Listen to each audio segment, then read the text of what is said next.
All throughout the heavens, the thunder has gone silent.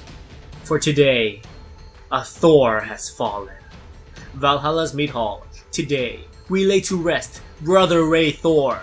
8 years ago, he rose to the rank of Stormbreaker and served with distinction in the Hall of Homicide. He died with a hammer in his hands. He was a devoted son of Doom, a Thor of Thors. With those words spoken by the law speaker, Thorleif raises his hammer in the air. He only has one word to say. Vengeance. A Thor has fallen. A Thor has been taken from us. Now, my brothers and sisters, now, we bring the thunder! And the thunder began as their floating citadel approaches the Greenlands where the Hulks call home. They round up their usual suspects with unreserved force. The thunder does not end at Greenland.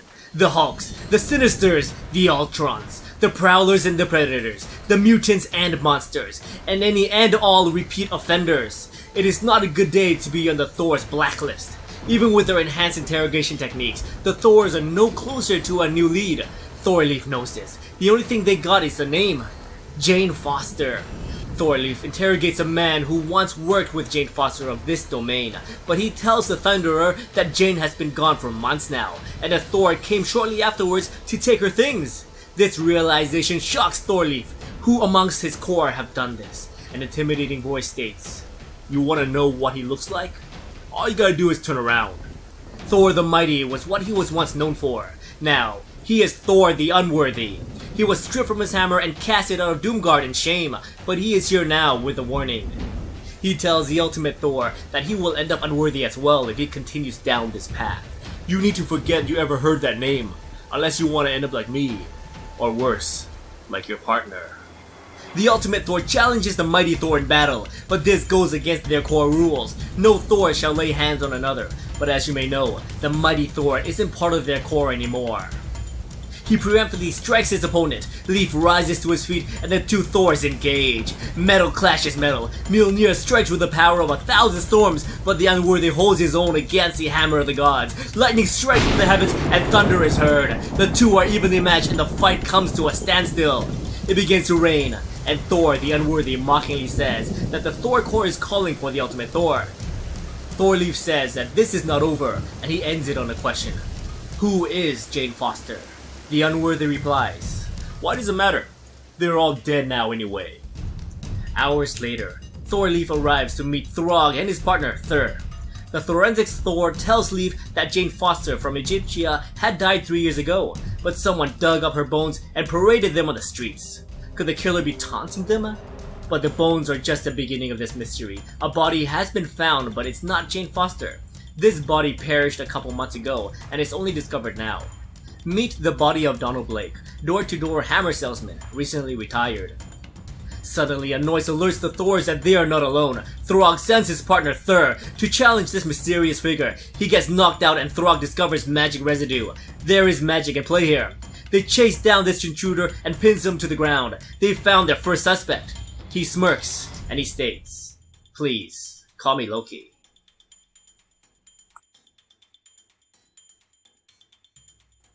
What's going on, guys? Welcome to Comic Island. My name is Joey, and damn, what an issue. Thor's issue 2. Let's get into my review of this bad boy. Get it? Bad boy? You guys are no fun. Anyway, so this murder mystery is getting really suspenseful. Right now, Thors is probably my favorite tie-in so far for Secret Wars. This is probably very biased since I just read it. Coming in second place right now is Civil War's tie-in. You guys are probably wondering why aren't we reviewing this in Comic Island? Well, it's pretty simple. It's hard work making these videos. And right now, I'm allocating all of my time on getting Injustice Year 3 out as soon as possible because you guys kindly requested, asked for it, and downright demanded it. I think someone threatened my personal safety if the video isn't uploaded by the end of this week. I'm just kidding. Okay, enough of that. Let's get into reviewing this issue.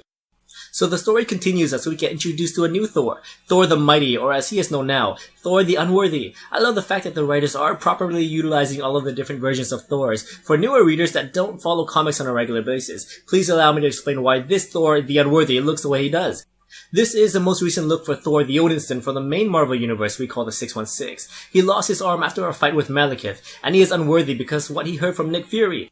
This leads into the new Thor, Goddess of Thunder complete story, and of course you can get that by clicking on the link on the screen. His arm is made out of Uru, the same material that makes up Mjolnir. So this Thor can definitely pack a bit of punch. I never addressed Thor Leaf in my previous video, so let me explain them now. It's pretty simple really. This is a look of Thor from the Ultimate Universe. I don't read the Ultimate Universe, so I don't know much about this Thor, but apparently his hammer can be lifted by more people than the hammer from the 616. And of course, his hammer is designed with a curved side. It looks a bit better in my opinion than the hammer from the 616. So this is my favorite scene. The Thors kicking ass when one of their own dies. Over at the Squadron Sinister tie-in, the Justice League ripoffs found a dead Thor, and they gotta find out a way to solve the mystery or risk having the Thor Corps rain hell on their operation.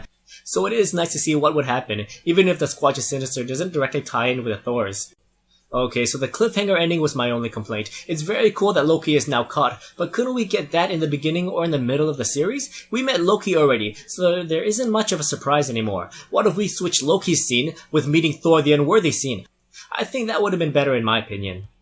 Okay, so we are left to assume that all Jane Foster's is dead, and as you may know, Jane Foster, the Goddess of Thunder from the 616, is still alive. I can't wait till she enters the world of the Thor Corps.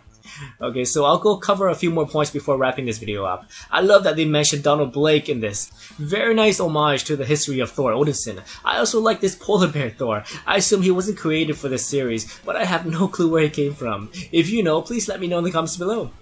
Okay, so how did you enjoy this issue? Do you think it would have been a better cliffhanger if we switched the Loki scene with the Thor the Unworthy scene?